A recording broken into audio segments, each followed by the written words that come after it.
வணக்கம் and welcome to me hills and memories. இன்றைக்கி நம்ம சேனலில் ரொம்ப சூப்பரான தேங்காய் ஐஸ்கிரீம் தான் எப்படி பண்ணுறதுன்னு பார்க்க போகிறோம். நம்ம சேனலில் இப்போ தான் நீங்கள் ஃபர்ஸ்ட் டைம் பார்க்குறீங்கன்னா நம்ம சேனல் மீல்ஸ் அண்ட் மெமரிஸை சப்ஸ்கிரைப் பண்ணிவிட்டு கூடவே பக்கத்தில் இருக்க பெல் பட்டனையும் கிளிக் பண்ணிவிட்டு இந்த வீடியோக்கு ஒரு லைக்கும் போட்டுட்டு வாங்க. நம்ம சூப்பரான தேங்காய் ஐஸ்கிரீம் எப்படி பண்ணுறதுன்னு பார்த்துடலாம்.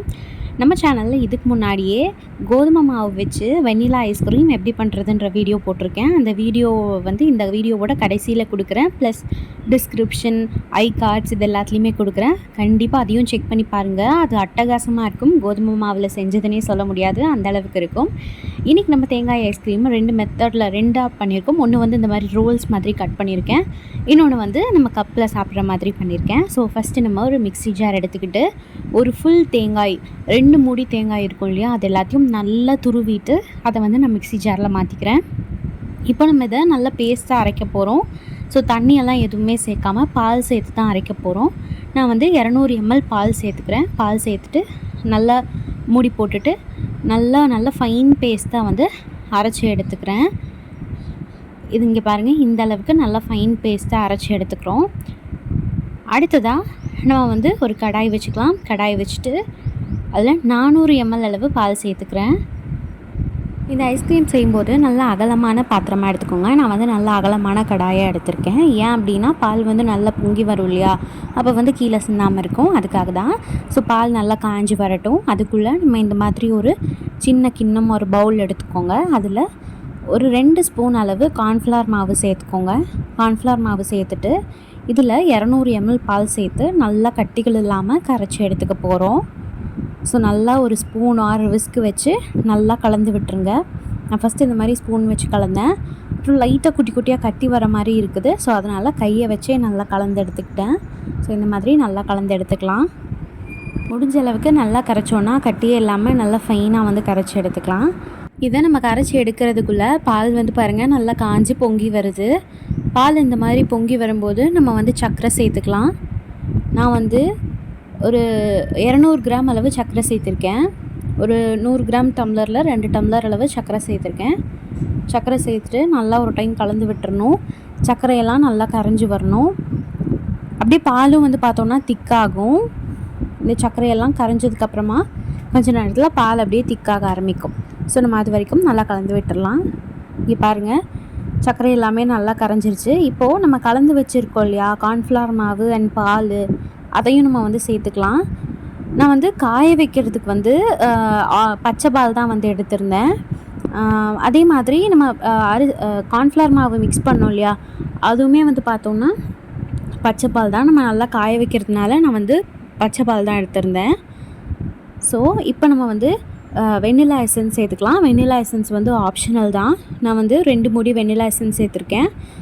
தேங்காயோட ஸ்மெல் உங்களுக்கு ரொம்ப பிடிக்கும் அப்படின்னா நீங்கள் இது சேர்க்க தேவையில்ல. பட் வெண்ணிலா எசன்ஸ் சேர்த்தோம்னா இன்னுமே நல்லா டேஸ்ட்டாக இருந்துச்சு. தேங்காய் அதோட டேஸ்ட் வரும், அதே சமயம் அந்த ஸ்மெல் எதுவும் இல்லாமல் நல்லா இருந்தது. ஸோ நான் அதுக்காக சேர்த்துக்கிட்டேன். உங்களுக்கு விருப்பப்பட்டால் நீங்கள் சேர்த்துக்கோங்க. வெண்ணிலா எசன்ஸும் சேர்த்துட்டு நல்லா கலந்து விட்டுருங்க. இது இந்த மாதிரி நல்லா இப்படி பாருங்கள், பபிள்ஸாக நல்லா திக்காயிட்டே வருது பாருங்கள், பார்க்கும்போதே தெரியுது இல்லையா. இந்தளவுக்கு நல்லா திக்காயிட்டே வரணும்.